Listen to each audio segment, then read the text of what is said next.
Welcome, ladies and gentlemen, to Sarah Speaks. I'm Sarah Smith, and I am here with the dapper-looking Vinny Eastwood this afternoon. How are you going? Well, I'm looking dapper, but feeling it's Yeah, you've been up since 2 a.m. this morning? yeah. So not the most well rested, but we'll see how this pans out. Yeah, well, thank you very much for taking the time to meet with me or have me at your place to have a bit of a chat. I thought we could just have a chat, see how it's going. You know, you've done a lot of work over the years, so I thought it'd be good to meet the man, the myth, the legend that is Vinny Eastwood. And maybe you could start by telling us a little bit about how you got into what you got into, you know, the alternative kind of media movement. Trauma mostly. So I got busted when I was I think just turned 20, and I got busted selling weed, and the cops tell me, hey, if you're honest with us, we'll go easy on you. So I go, oh, okay, I've been a drug dealer for about 6 months, been selling about an ounce a week for about $400 and stuff like that. And then they come around, they've got this evidence, they're saying that, oh, this guy's sold $48,000 worth of cannabis, and I'm like, going to go send him to jail for up to 8 years with no diversion for a first offence, even though he's pled guilty and give us a full confession.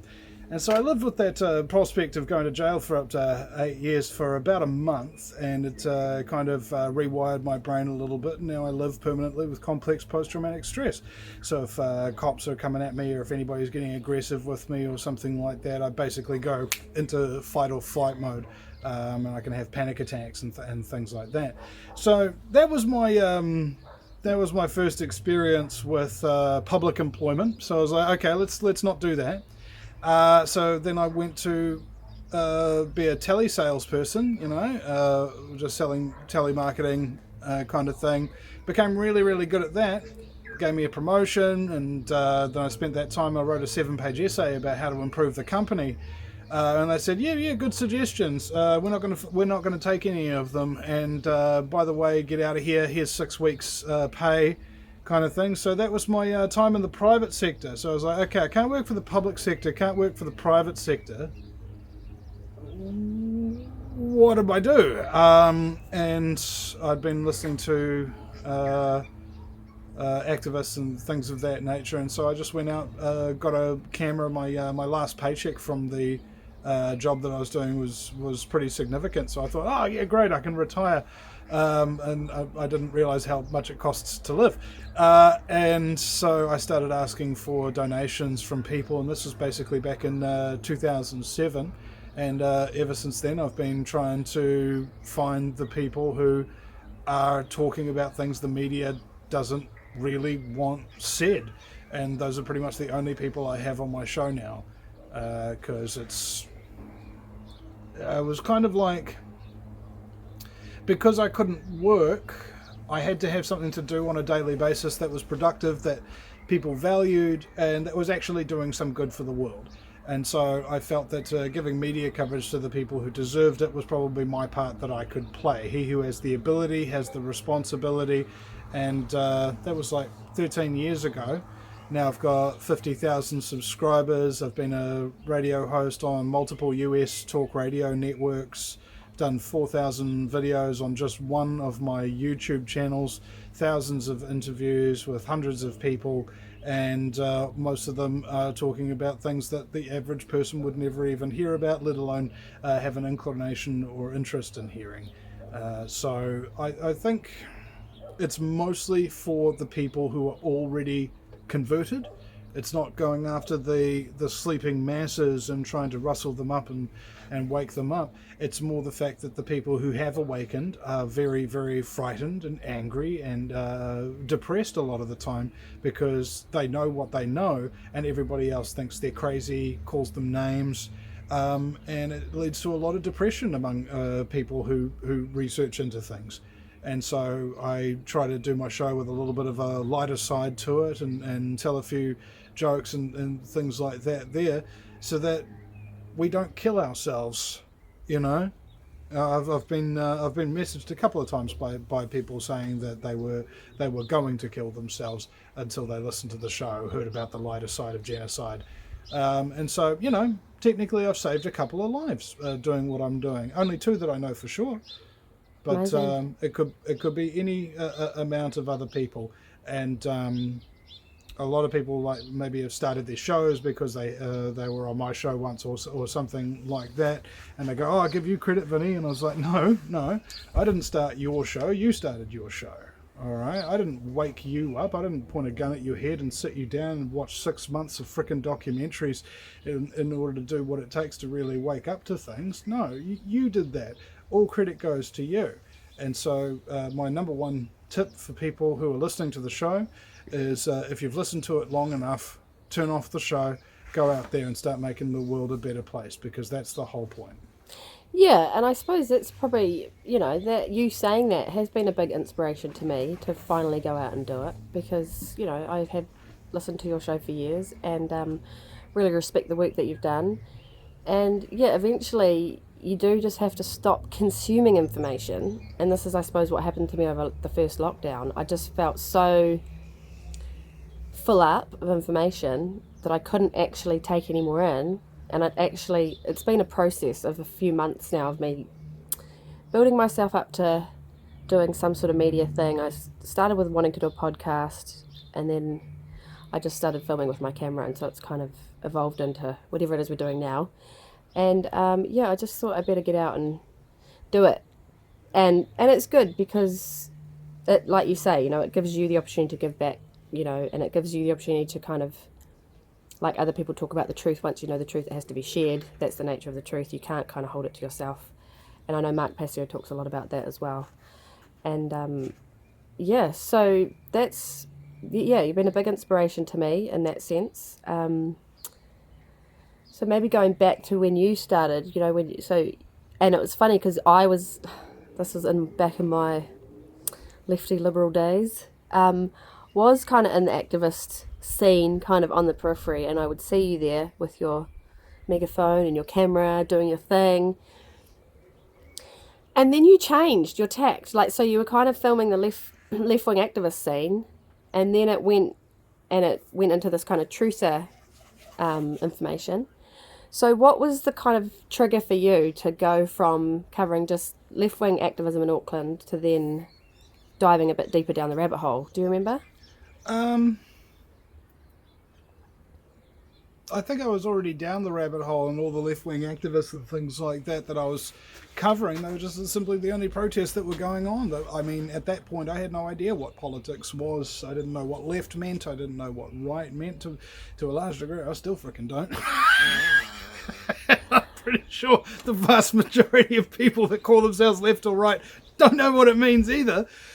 So when I went out with all these activists and things like that, I was doing all this work for them for free, and I basically didn't feel appreciated, right? Yeah. Were they sharing my stuff? No, they weren't.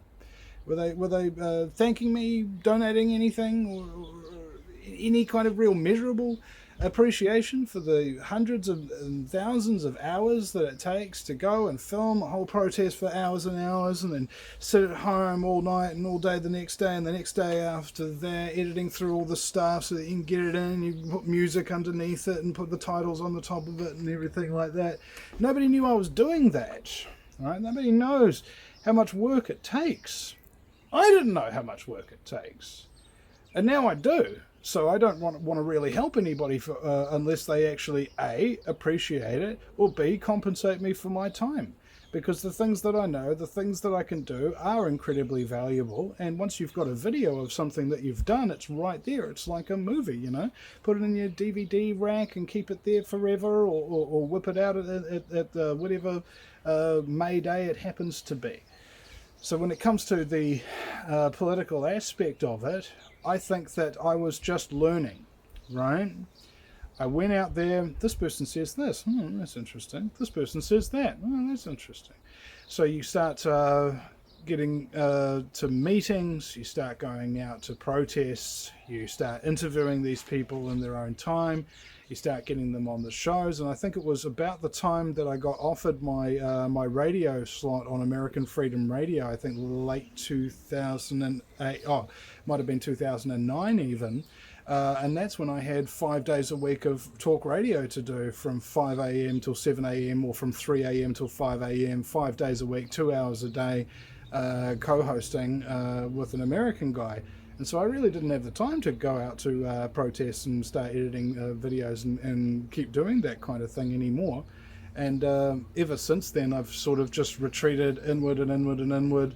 The show's basically still the same. You just call somebody up. You haven't done your research on them. You ask them who you are, what you do, and then you have a conversation with them. And you can get to know a lot more about somebody if you're just open in an hour-long conversation than you can if you've got a whole bunch of pre-prepared questions. Because when you're talking to somebody and you don't know who the hell they are, you don't know what frickin' questions to ask. But when you start getting them to explain themselves, those questions will occur to you. Yeah. So it's just about listening, really, isn't it? And just being interested in who you're talking to. And because that was how I was feeling with you. I was like, oh gosh, I feel underprepared. But then I thought, well, hopefully, we can just have a conversation and it'll be somewhat interesting, maybe to people that don't know you. Because, a lot of truthers in New Zealand obviously will be very familiar with your work. So hopefully maybe we can introduce you to some new people who haven't necessarily followed your work. Because I think for me, that is the kind of audience that I want to try and find now, is the people that, are very kind of maybe in the mainstream. They haven't necessarily thought about looking at alternative media sources, but they're now starting to slowly see the fake news roll out, these fake narratives. And well, trauma and the trivium will play a big role in that one. So if you're listening to this for the first time and you haven't awakened to the truth et al, and by the way, it's not my truth, it's not your truth. Truth is objective. Truth's up here, okay? It doesn't care what I think, it doesn't care what I believe, all right? But a lot of people don't understand that. They think that if they ignore things, they think that if they try not to pay any attention to them, that it won't do anything to them. But unfortunately, when it comes to things like of a geopolitical nature that are affecting you all the time, whether you know it, your first step is to grow awareness, and that's going to traumatize you. Because when you build up your life on a set of beliefs and then you find out that those beliefs were built upon shifting sand and that they're not real, your entire personality goes into flux, and you will panic, you'll freak out, you'll start getting angry with people. And this is what I talk about when I talk about trauma. So the trauma basis goes like this. First, you'll deny it. Oh, Vinny Eastwood, you're a crazy conspiracy theorist. Then you get angry. Oh my God, it's true. I hate these evil people that are trying to perpetrate scumbaggery against me.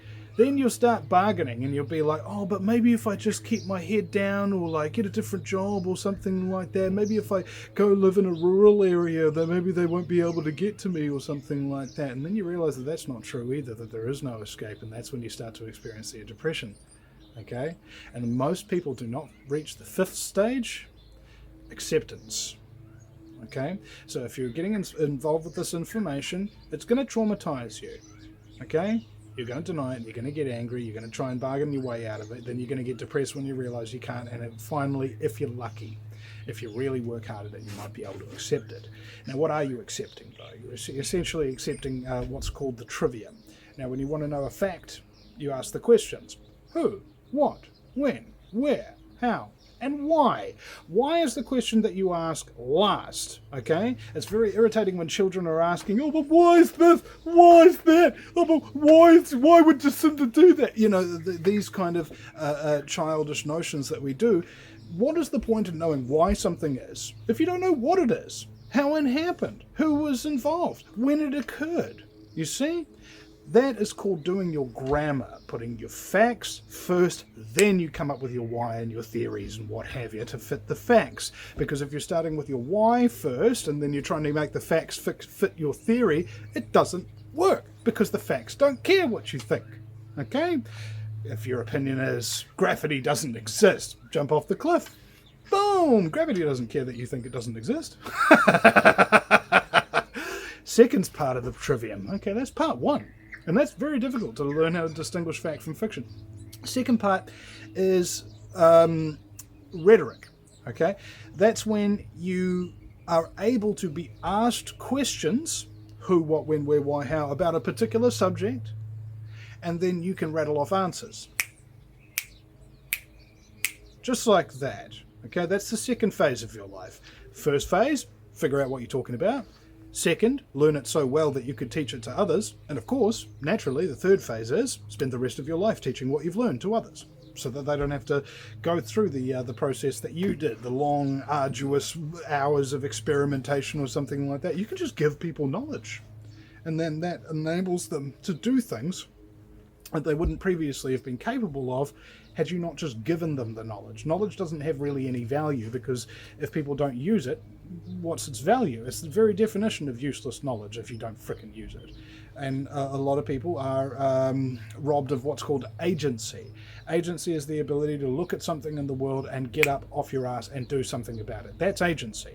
And at the moment we are stuck looking at our little phones, watching our big screen TVs, and we have been robbed entirely of our agency. That's what's so depressing. And that's why people don't get out of the depressed stage, because they don't realize that your agency exists with your choice. I choose to get up out of bed and expose scumbaggery. You know? Yeah, and I mean, just going back to that interesting thing of when you've learned all the knowledge and you've accepted it, and then you're at that stage where you want to teach it to others. And the interesting thing is that you can present it to others, but whether they actually choose to take it on and learn it for themselves, that's another nuanced point that I certainly made that mistake for years of wanting to hammer home the information to people. But you know, you can lead a horse to water, but you can't make it drink. That whole phrase, or you can cast pearls before, you know, you shouldn't pass. They call it the seventh man. So statistically in advertising, if you want to get something to stick in somebody's mind, other than them feeling it, if you feel something, you'll remember it. You need to have them hear it at least 7 times. 7 different times at 7 different places at 7 different locations, right? From 7 different people, preferably. Now, what that does is the first person will come up to you and say 9/11's an inside job, or Building 7 was taken down with controlled demolition. If that's the first person that told you that, your natural inclination, F off, you're a conspiracy theorist. Same with the second, third, fourth. But at the 7th person, at that point, you may think to yourself, hey, a lot of other people have actually told me about this. I might look into it. Okay, that's when the penny drops. Now, bear in mind, this is a statistical bell curve. So 7's the average, and you got some people down here who only need to be told once, and you got some people over down here, and doesn't matter how many times you tell them, or how many people tell them, or how much evidence there is. They're just not going to get it, right? Now, 95% of people basically are not worth your time. All right, to a largest degree, that sounds really, really sad and nasty or whatever, but just think about it. 1 in 20 people. That means for every 20 person that you tell somebody that's a very uncomfortable truth or something, 1 will be capable of accepting it. And I think that's my niche. That's where I am. There's about 5% of the population who's even remotely interested in listening to what I've got to say, and it's usually after they've been remarkably traumatized by the stuff that they've actually seen in their life, and makes them start asking questions, what the hell is actually going on? And if you look at the statistics on, say, my YouTube channel, look at the age differentials between it, and it's a bell curve again. Except when the bell curve comes up, it's the 25 to 35 range that you get about maybe 20%, and then each generation subsequent about 20% equal as well. That means that from 0 to 25 years of age, it corresponds to about 0.03% of my total audience. How long does it take you living a lie and having fun before you start to question whether or not you're living a lie? Whether or not fun is the entire point to life, whether suffering or responsibility perhaps might actually be more important aspects of life than having fun. I'd say it'd take a minimum 25 years because that's about how long it takes you to go overseas and travel around and talk to people and take drugs and experience all sorts of entertainment and sex and what have you. But then you run out of that and you're like, what else is there? Right, you know, I've been to parties, I've taken drugs, I've had sex, But those are all things that are just going to be repetitious experiences. How do I get an experience where I'm actually going to go from point A to point B? Not I'm just shagging a girl and that's just one more. I'm talking about what am I actually building in life? What am I leaving for future generations? These are the important thoughts that young people don't think about. So, well, what keeps you going then, doing what you're doing now? Because you've obviously, done the hard slog for 10 years, and you're starting to get a lot of traction now, and you've got a good thing going with Advanced New Zealand and NZPP. So, what is it that's kept you going for those 13 years? Fear.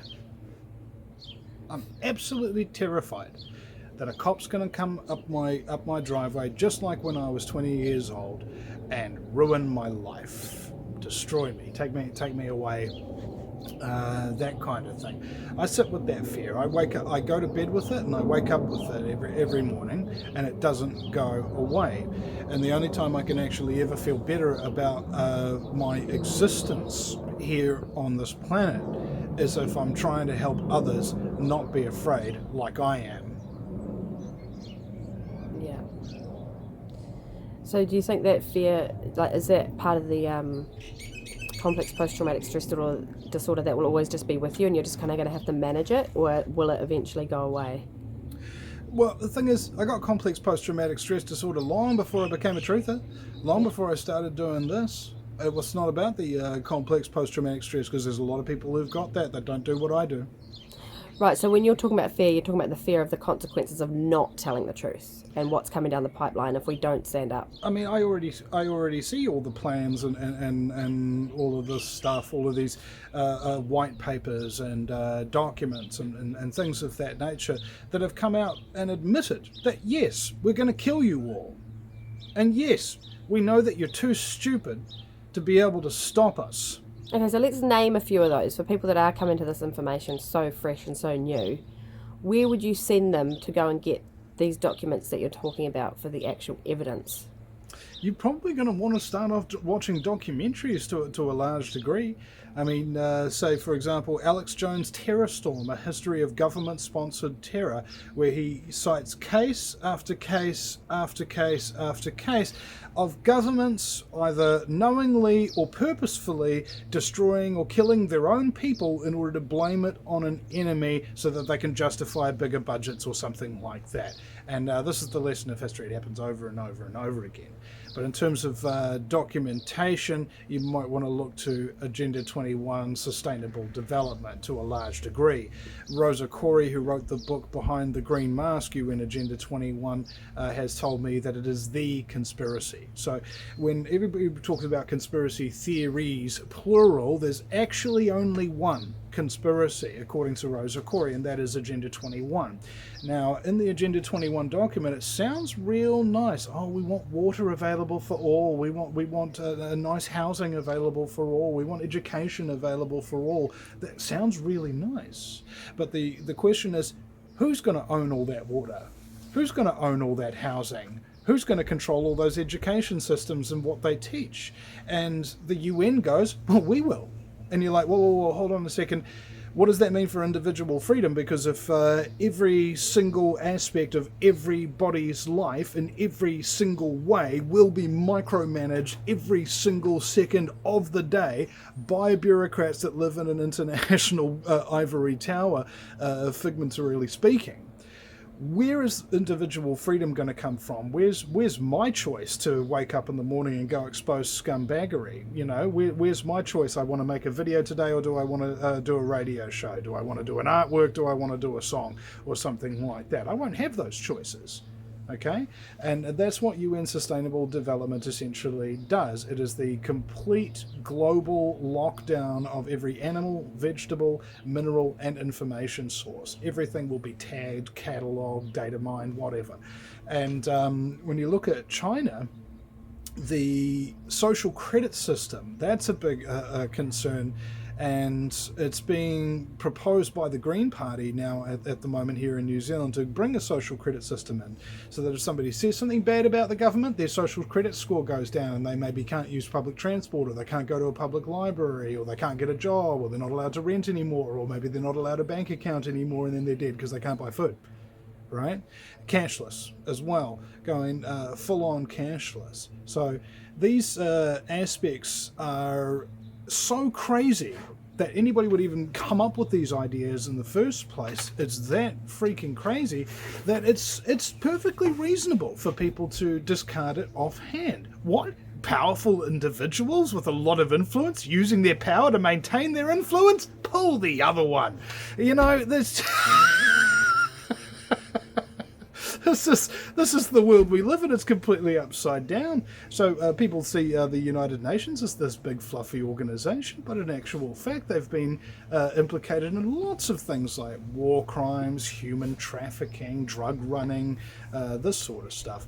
So the question is, if you are going to start looking into this, when you go to the documents themselves, like for example, if you look up Agenda 21 and it's on the UN website, you'll look through it, but because you don't know what goes on in between the lines, one would appear very suspicious. You need somebody who already knows to show you these things and tell you what they mean, and that's probably where people like me and other researchers like Rosa Corey come into the picture, because we fill in the gaps. It's like in Jurassic Park, filling in the DNA code so that you can actually give somebody a dinosaur. And in this case, the dinosaur is a gargantuan robotic T-Rex that is going to control and kill us all, basically. So the future, when you look at it, there won't be no rural communities. There will be urban zones, and then there will be highly controlled, highly surveilled ex-urban zones. And you will be scanned and tracked and traced. Your diet will be controlled by the authorities. Your movements will be controlled. There'll be certain zones you can't go to in your own city. There'll be tier systems and people basically living in a technarchy. All right. Now, a technarchy is different from a democracy, and the democracy is allegedly what the people want. In this case, in New Zealand's case, 51% of the people deciding that the other 49% don't need any rights. And a technocracy, on the other hand, is you don't have any rights. No, you don't. You are an item, an object. It has a use, it has a lifespan, and it has an approximate value. It's a product, ladies and gentlemen, not human. Okay? When you're raised, you'll be educated to no more than a 15-year-old. This is off of The Island with Scarlett Johansson and Ewan McGregor. It's a Michael Bay film. Very good. Watch the first half hour of it, and you'll start to see how all of these things within sci-fi films and books and things of that nature have actually been describing this very real system that is being set up. Now, I think to a large degree, the reason why people have found a certain catharsis by this sort of dark sci-fi future is because they already feel that they're living in a dark present. And if they are given a worse future to look at as a form of fiction, it gives them catharsis that they don't have to do anything about it right now. Okay? So we will be entertained, distracted, and kept in the dark for as long as humanly possible until we're completely incapable of defending ourselves physically, intellectually, emotionally, and then we'll be like jellyfish, spineless, subject to the whims of the currents. And that's a dark future that nobody really wants if they thought it through, which is why the media is so persistently trying to prevent people from thinking it through. Yeah, it's amazing what can be done with the 5 sense system of humanity that they just need to distract us with. You know, even food, the whole food fashion that's happened, and all the TV shows centered around food, and then obviously the music and the movies, and just any 5 sense pleasure that they can distract you with has become, like you say, fun, entertaining. That's the fix that everybody's looking for, rather than, like you said, asking the bigger questions, trying to aspire to something greater than oneself. And maybe that's, I don't know, to do with also the destruction of the family. There's less value put on the family, there's less value put on having a marriage, having a union with one person for a long period of time, and growing to actually become an adult. Do you know what I mean? There's so many people growing, children in adults' bodies walking around, who just have lost the ability to think and actually don't even value the ability to think anymore. Is that something that you've noticed as well? Well, it's just like that little pool toy on The Simpsons. Thinking too much gives you wrinkles. Don't ask me. I'm just a girl. So you're essentially programming entire generations subsequently through those generations into more and more overt levels of, let's face it, Satanism. All right. Now, what is Satanism? That seems like a pretty extreme term, Vinny. And it's just like, okay, well, imagine for a moment that godliness is about where you fit in relation to everything else. Satanism is about where everything else fits in relation to you. All right. Essentially, that's what we're talking about. It's a love affair with the self. And so we've got narcissistic personality disorder, children being raised saying, oh, you're so special, oh, you're so bright, aren't you amazing? Then you put those kids in front of a very, very difficult challenge and they come to pieces because they've been told that they're special, they've been told that everything is going to come their way. They haven't been told, oh, you tried really hard on that one, didn't you? Oh, you put in a lot of effort, good on you. They haven't been told that. Right? And so this basically makes us, and me inclusive, I'm a narcissist. All right? The difference between myself and most narcissists is I'm aware of what I am. And I know that it's not necessarily a good thing. And so I take measures in my life in an attempt to undo the damaged individual that I am, essentially. And I believe that in one day, the good deeds that I do and the good man that I am will meet together and actually become the same thing. Hopefully, I have my doubts. But the thing about it is, if you're talking about a group of de facto Satanists, okay, who are obsessed with themselves, really don't care about anybody else, are bloodthirsty, obsessed with sex, obsessed with money, obsessed with power, that's not a very good mentality to go through if you want long-lasting happiness. Like, long-lasting happiness comes from making sacrifices, working hard, creating things that don't exist, maintaining things that do exist, and that means taking responsibility. I mean, what was it? The Greeks believe that your job in life is to plant a tree whose shade you know you shall never get to sit beneath. They also believe that it is a woman's job to protect the child while the child cannot protect itself, and then it is the man's job to teach the child to protect itself when it is able, right? And I think nowadays we're having a huge defathering happening, and you have a look at these statistics, and it's approximately a 900% increase in the likelihood of getting a criminal conviction for boys if they haven't had their father in all or most of their life, right? So the masculine and the feminine is completely out of whack, and I got punched in the face quite a lot as a kid, each time for a different reason, and I'm quite grateful for each of those punches in the face because they corrected an individual behaviour. Don't call that guy's mum a hermaphrodite. These lessons just jump out at you like a punch to the face, and then you just stop doing that behavior because you've received consequences. This is what us narcissists need for us to correct behaviors, consequences for that behavior, because otherwise you'll go around and you'll just keep doing anything because nothing bad happens to you, right? And if you don't get consequences immediately enough, or if you don't connect A and B as being a consequence, the lesson's not there. If you lie, at some point in your life, you will pay for that lie in a way that you can't foresee. Now, people don't know this, of course, so they keep lying, and they wonder, why did I lose my job? Why did I lose my girlfriend? Why did I stub my toe or something like that? It could have been that you were bullshitting somebody, bro. Okay? Karma. Yeah, right? But it doesn't just come back at you, it's cause and effect. And so, if you had, for example, a wasp, every time you lied, a wasp would just come out of nowhere, just bang, sting you right in the mouth. You'd stop lying almost immediately, wouldn't you? But we don't have consequences like that. People have to, over a long period of time, after all of their bullshit keels over and they experience real consequences in their lives, and they start having crises of conscience and things like that.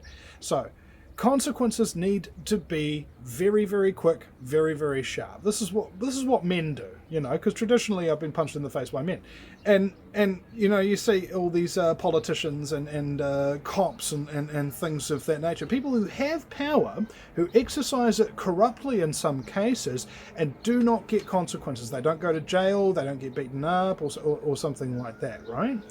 My mate Jeff, one time he got pulled over by a cop outside Queenstown. He wasn't drunk. He didn't have an unregistered, unwarranted car or anything like that. The cop was just pulling him over for no reason.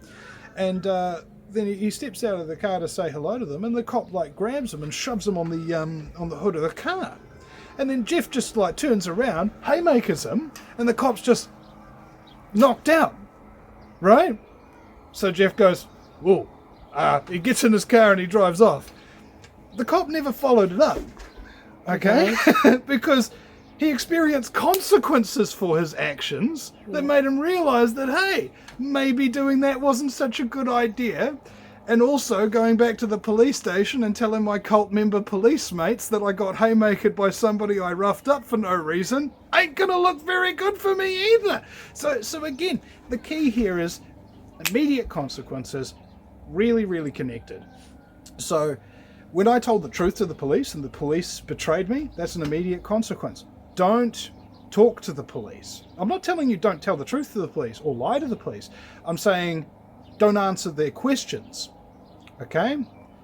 What's your name? I don't answer questions. Oh, why not? That's a question. You see? And eventually they're completely robbed of all their agency, because the only ability for them to get one over of you is for you to answer their questions and fall into their little traps. And if you know that the only reason why they're there to trap you and is if you answer questions, don't do it. Just don't do it. Now, when it comes to consequences for our actions, because the people up there, with untold money and power or whatever, whether they be corrupt high court judges or corrupt politicians or something of that nature, nobody goes up to them in the street and punches them in the face and says, hey, this is for taking away our guns. Right? Hey, this is for putting fluoride in the water. Hey, this is for illegally kidnapping children or something like that. Our politicians and people in a fiduciary level of responsibility, in my opinion, just putting it out there, don't get punched in the face enough. Okay? and perhaps if they had, like myself, they would have curbed their behaviour, realised that there's something bad and wrong with them, did something about it, and then turned it around to start trying to generate positive change and create something that doesn't yet exist. It's amazing how positive the changes can be if you would just get punched in the face. Now, I haven't been punched in the face in many, many years, and it feels wonderful. You've obviously learned a lot. It feels wonderful, and I haven't. I mean, that's just part of the gig, really. Yeah, well, it's very interesting, this whole thing of consequences, because, you talk about fatherless children and the consequences of that. And something that I've seen in this very PC, leftist, nanny state, or world that we're living in, is the consequences of, particularly mothers with their children in early childhood, of the lack of consequences that they give their children. So you've got these kind of philosophies starting up, where you never say no to your child. And my mother did always say that the hardest thing to do or to say to a child was no. But in fact, that is the lost word, and that's actually the most important word for that child to learn, because if they don't learn it from you, or if they don't learn a consequence to their action in those first 3 to 7 years, they're going to get a massive shock when they go out into the world and they're not, the little emperor that runs the household, or, they're not getting everything that they want. And it psychologically, it's so destructive for a child to then have such a shock, and it's actually really important that the Just parents... a quick question. I wonder if there's a connection between that phenomenon you're describing and the suicide rate once they realise they can't hack it. Yeah, because it's the resilience thing. Like children need to learn resilience in early childhood, or and especially those formative, say even up to 10 to 14. If they're not learning how to be resilient, they can't cope with the heartache of the world, and the not getting the job that you want, or getting fired from a job, or not getting the girlfriend that you want or boyfriend, or not being able to go on the trips that you want. Like those things can be really heartbreaking, for when you're a teenager. Everything kind of feels like the world's ending when you don't get what you want. But it's in those early years that you need to learn that kind of thing, that resilience of how to cope with something when your parent says no. Or so that's something I've noticed a lot lately, is that whole boundaries, consequences, and how important it is for the early years. And we've got fatherless families, and then we've got the mothers who are feeling like they have to go back to work. So you've got mothers who no longer value being a mum or being at home, because society's kind of put that role at the very bottom rung of the ladder, and they kind of want to be out in the corporate world. And you've got mothers leaving childbirth till later on in life, and then they kind of just stay at home for 6 months to a year, and then they can't cope anymore because they've just been so used to having that life, being independent. So I mean, you've got a child now. How does that feel, and how do you, have you thought about maybe your parenting style or your philosophy, or are you kind of just seeing how it goes at this point? Because I mean, she's only 6 months. Yeah. I mean, she can't necessarily understand the intellectual things that I'm going to want to teach her later on, when she knows how to speak, to reason, to rationalize, and that's why men are so crucial in later childhood, and consequently why my wife's so essential right now at this earlier stage of childhood, just taking care of the baby. So in terms of parenting style, I don't know, it's just going to be a mixture of everything I've learned so far about what's wrong with humanity, and try and do a bit better. I mean, I'm fifth of 5 children, and my grandfather is the reason why I didn't get aborted. He was just saying, no grandson of mine is going to be aborted. So thanks, Granddad. And now we're getting up this abortion bill, and they're getting 70 vaccines into kids and things like that, and I'm just looking at this forced vaccination thing that they're trying to get through Parliament, and one day they're going to try and come for my little girl with a needle. I don't know what I'm going to do. I don't know who's going to survive out of that scenario, the person with the needle or me. But we'll see, because I think it's incumbent on everybody to protect the next generation. And there's a great movie called Ip Man, about Wing Chun master who lived in Hong Kong. He's a guy who trained Bruce Lee, and he said, what our children see, they imitate, or more specifically, what our children see us doing, they imitate. And so the next thing that I'm going to be really working on is a reduction in screen time, my screen time. And it was as soon as I started really researching into screen time and what it actually does to your brain and stuff like that, and what it does to your emotional stability. And I was looking at how I was acting at home and that kind of thing. And I was like, yeah, that stuff's actually really affecting me. I need to be off the screens quite a significant more amount than I am. I mean, the Mayo Clinic says you should only be looking at a screen maybe up to 2 hours a day, and they don't even recommend looking at a screen at all. Have you seen children when they've had their iPads taken away from them? No, the reactions? I haven't, because I am not going to give my baby a frickin' iPad or a phone or anything. It's just phenomenal, and the addiction level, and it doesn't matter, if you set a boundary of 20 minutes, 30 minutes, and then as soon as you go to take that iPad away, it's just like a complete meltdown. Well, you have a split in the brain, essentially. I'm not so sure if it works as much with computers as it does with television, but it's alpha and beta wave states. So alpha state is the state that we're in right now. We're not looking at screens, we're talking to each other. So our prefrontal cortex is working on it. It's seeing colors, it's seeing black and white, it's seeing probabilities, it's seeing mathematics. So you're thinking, right? Beta wave, on the other hand, it's all color, it's all feeling, it's all emotion, and so you're not really thinking, you're mostly just in a sort of a trance-like state. Now that's what the flicker rate of the screens does to you, not the screen refresh rate like, what was it, 24 frames per second or 26 for PAL or whatever it is.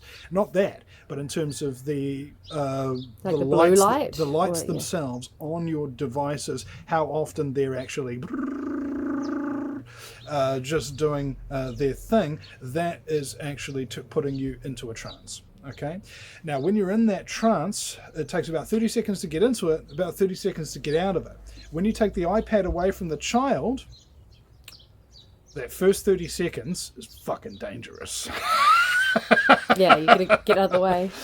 You know, I mean, there was a kid in the United States or something like that. Cops were pulling her out of the house, and she was like crying and screaming and stuff like that. She'd murdered both her parents because they took her Facebook away. Wow. All right, she did it within 30 seconds, and then she suddenly realized what she did. She came out of beta wave and back into alpha wave, and started thinking about it. And then, oh fuck, what have I done? You know, so these things are dangerous, man. Keep them the hell away from your children. Like, just don't do it.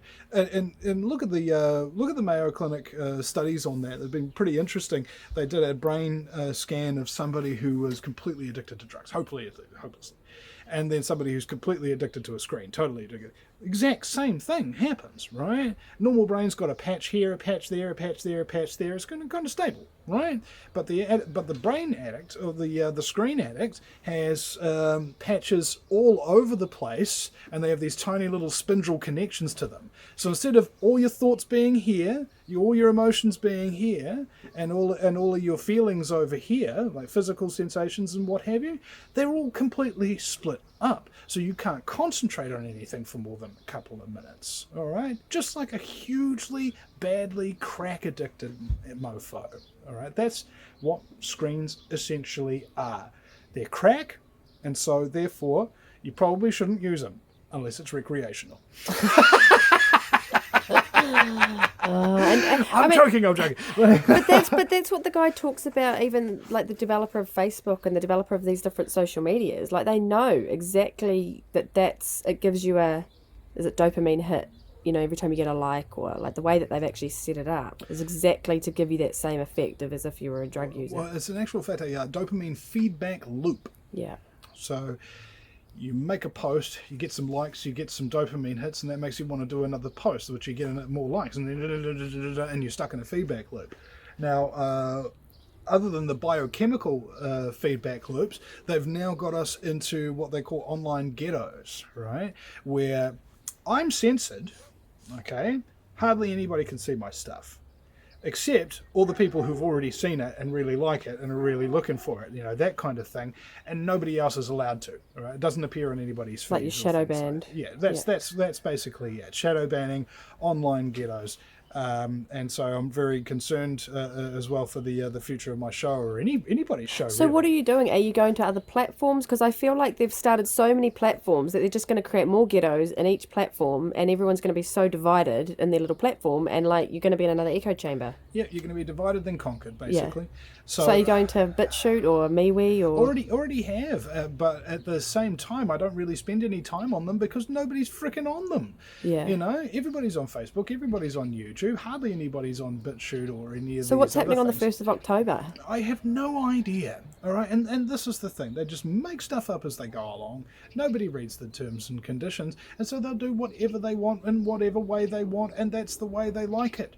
I remember when YouTube used to be really free, and I had all sorts of stuff and content on there. Now all my false flag material's been taken off of YouTube. You know, you can't say the words false flag, especially not about Christchurch. And these kind of things have happened, and I see that basically diversity in and of itself, not diversity of skin, not diversity of religion, but diversity of thought in and of itself has essentially been skewered like a wild hog with a pitchfork.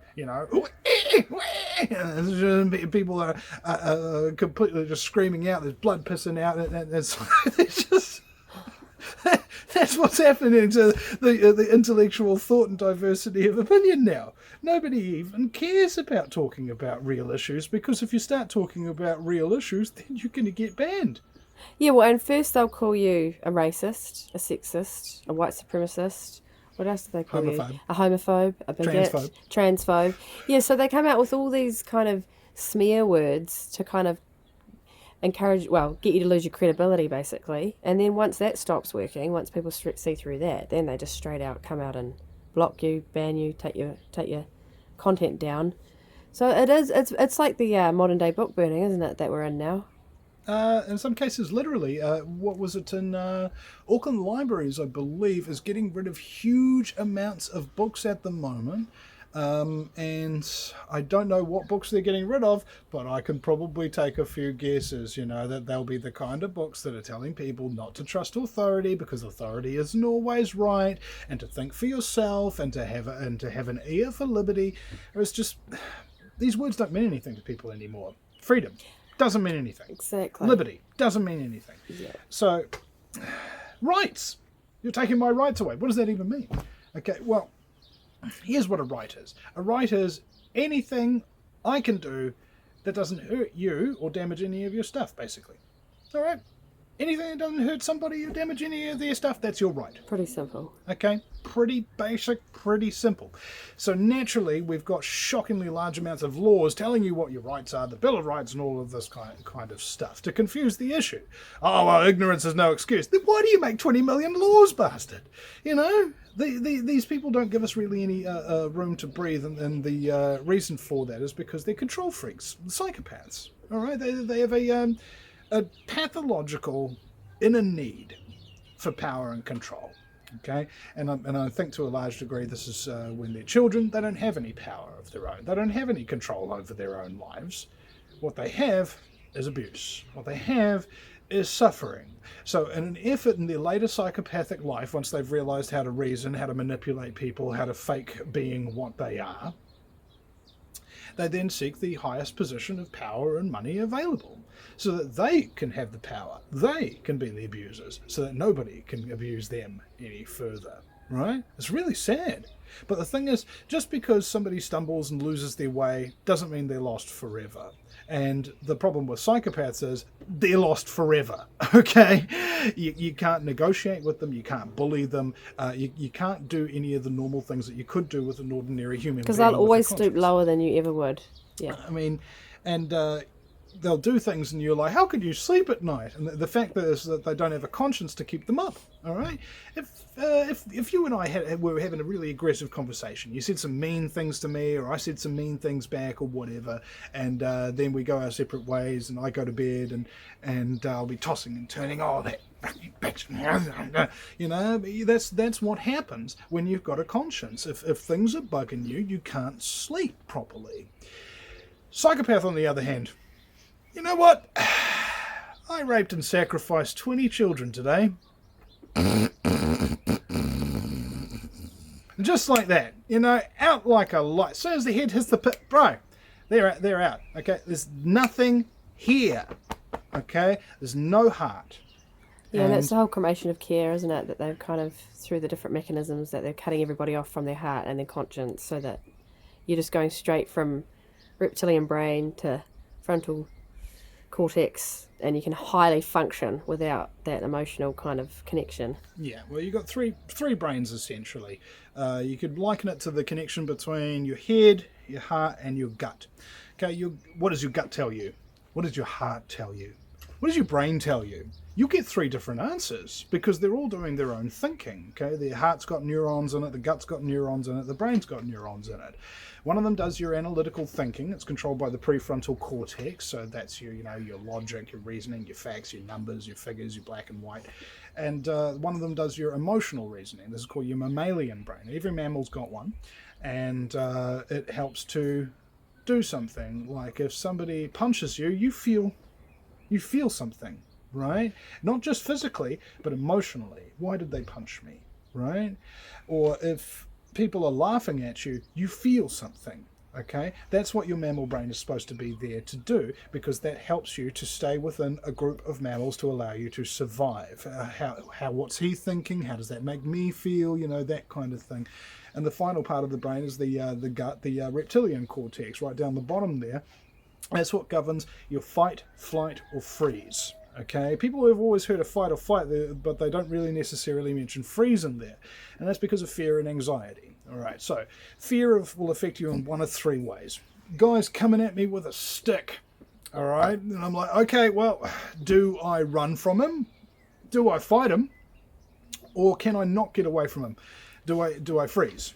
Okay, like possum in the headlights or something like that. Now imagine the government is coming at you. Can you run from them?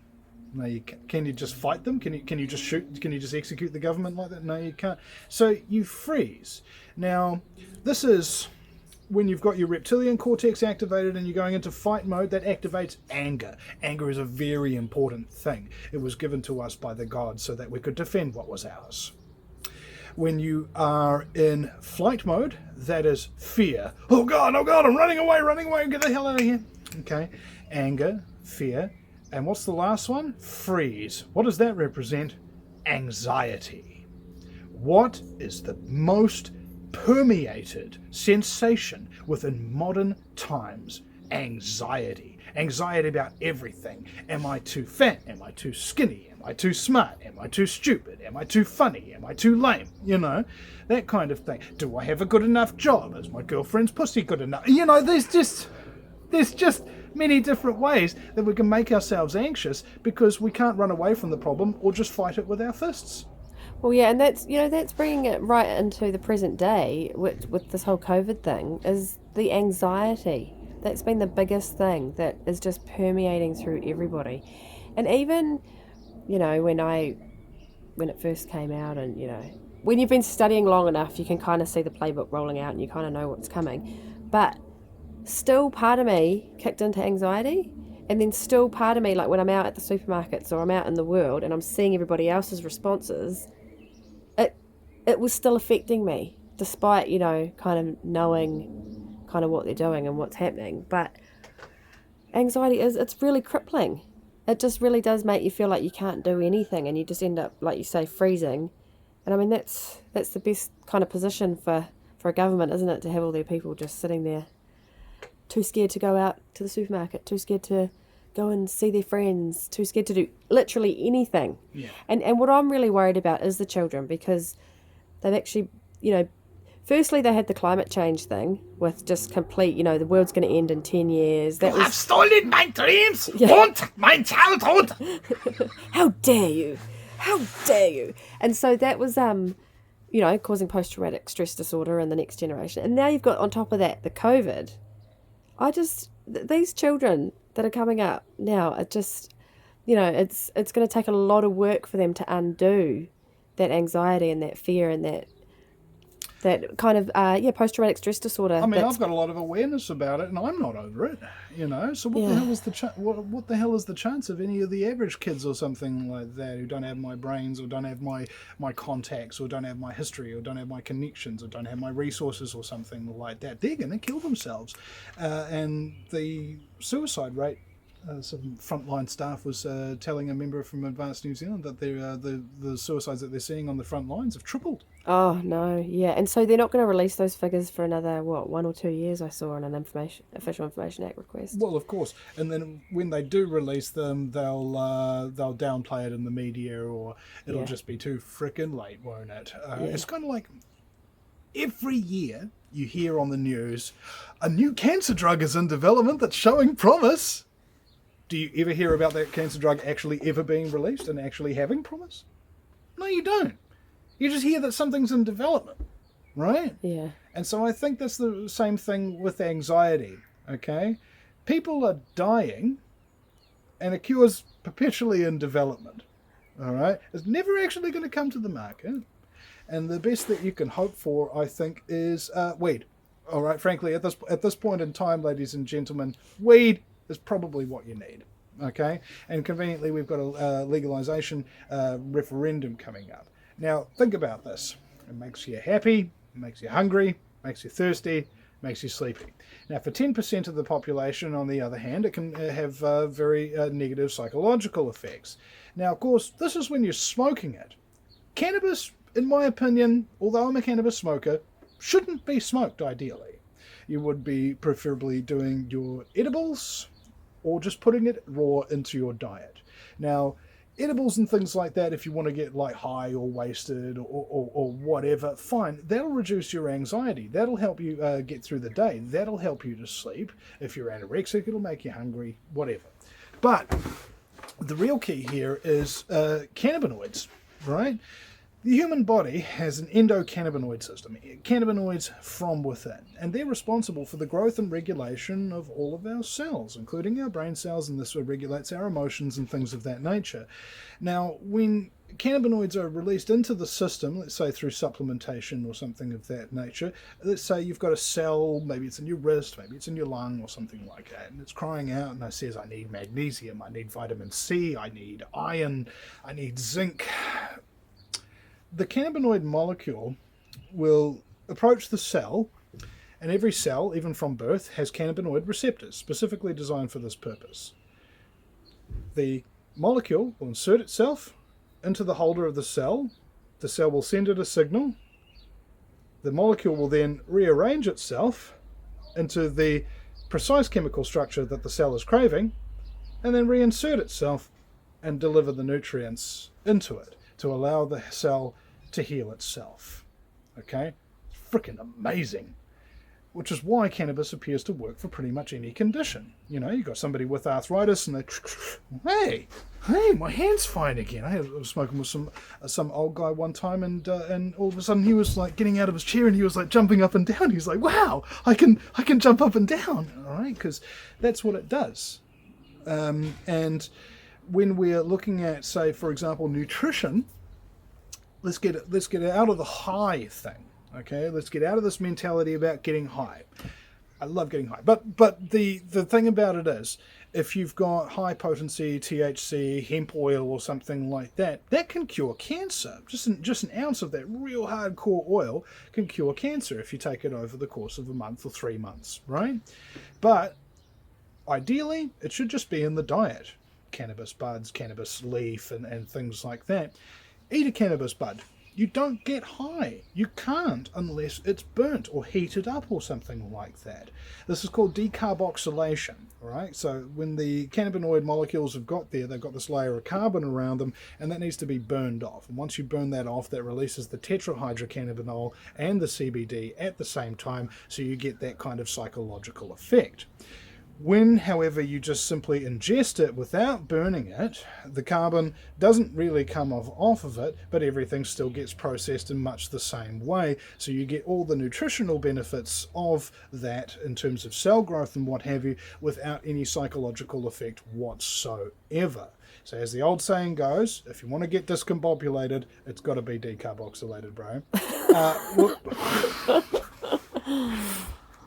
So on that note, if you have people that are in distress and things like that, or they're addicted to really hard drugs, or addicted to alcohol, or anything that's actually being done to them on a daily basis that's physically going into their body, or if they've got psychological problems and things like that, start thinking about, seriously, cannabis as a treatment, because it can treat pretty much anything. And it is very, very safe. So far, in 10,000 years of recorded usage, nobody's died from it. Nobody can say that about anything else, not even water. In fact, water kills heaps of people all the time.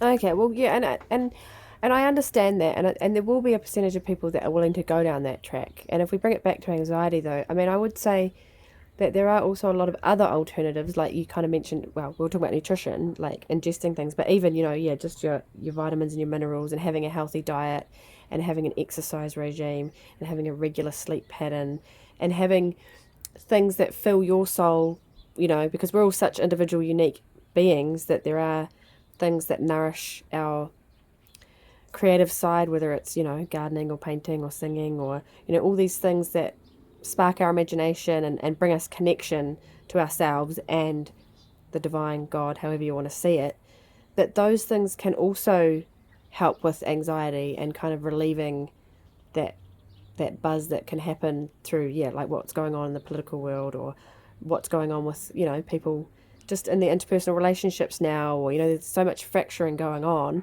that there are a lot of alternatives. And even in, the alternative medicine world or the new kind of therapies that are coming out, or even yoga, pulling out, getting into your body and pulling out all the memories and the experiences that get stored in your cells on a cellular level, like things like that can really help with anxiety as well. Have you gone down that track or in your own life? No, because I haven't needed to. Yeah. And that's the thing. Once you find out what works for you, like I've got a saying, some people shouldn't drink, and there's some people who shouldn't smoke weed. But fortunately, I'm neither of those people. So you're doing all right then. Yeah, at the moment anyway. I mean, my key deal here is exercise and diet are pretty much my two problems. I had a great exercise machine, but it rusted up and I couldn't use it anymore. We had to get rid of that one. And then I was holding my baby with one armed kind of thing without really stretching my arm for like maybe 3 months after she was born during lockdowns. And then I've got a tennis elbow now, so I can't even lift my weights, and so we had to put my weights away. And so now the only thing that I was doing to do the exercise was the exercise machine and the weights, and now I don't have them. And I think Kate Shemirani, nurse from the UK, she told me that no amount of exercise can compensate for having a bad diet. And my diet's very bad, especially during this lockdown and all of this kind of stuff, because I'm really, really stressed out, and we've got the baby, and like we don't have time, and they're panicking, and it's just like, it's just so much easier to just order something. Yeah. Right? And I'm very grateful to the listeners and stuff like that, because the donations that have been coming in since helping out Advanced New Zealand have been really massive. So we haven't actually needed to worry about whether or not we can feed ourselves on the given day, which is great. But at the same time, it's a massive temptation to just not cook your own food and be healthy and go for walks and things like that. And I'm a big house hermit in the first place anyway. The only thing I collect really is Blu-rays and DVDs, and so that what does that all involve doing, Vinny? Sitting on your ass doing nothing is what it frickin' involves. What does being a talk radio show host involve, Vinny? Sitting on your ass and doing nothing is what it involves. So there's nothing within my lifestyle that actually requires me to keep my body in shape or to monitor my diet or anything like that. And I was thinking to myself the other day, I need a major health scare. Wouldn't that be fabulous? Because then you just go, oh my God. You go pushes you to do something. And then you're freaked out. And I'm just like, I'm sure it's coming, and I'll be very grateful when it does. But in the meantime... Well, and that, No, I'm kidding. But that's a good analogy, though, for humanity as a whole. It's like we won't actually change until we hit rock bottom. For the majority of us, it's because it's just too easy to just go along with how we've always done things, and it's what we see out in the world now. Like our freedom's getting eroded, especially under this COVID thing, but no one really wants to act. You've still only got 3,000 to 3,500 people ending up on Queen Street, and that's from like lots of different places around New Zealand. The freedom rallies, that's a very small percentage of people when you think about the magnitude of what's coming down the pipeline. Well, if that's the case, that means I've internalized the world's problems, so I'm doing good. Yeah, you and me both. But so how's it all going anyway with NZPP and Advanced New Zealand? That's kind of like a dream job, I would imagine. Yeah, I mean, I wish I could be more involved because I'm not on the executive or anything like that. So basically I'm just doing my shows and really just having Billy on once a week. So I'm barely involved at all in the party. So people tell me these things. Oh, did you know the NZPP did this? And I go, no. Right. So you didn't think about standing in an electorate out here, or? I thought about it. Yeah. But then I realised that they've already got a New Land candidate. So. Right. But you could have still. But has politics been an aspiration of yours, do you think, or now that you've got a party that might be more aligned with your values and your worldview? I don't like the idea of joining things. I don't like the idea of following orders. I don't like the idea of having to It's like the collectivist mentality.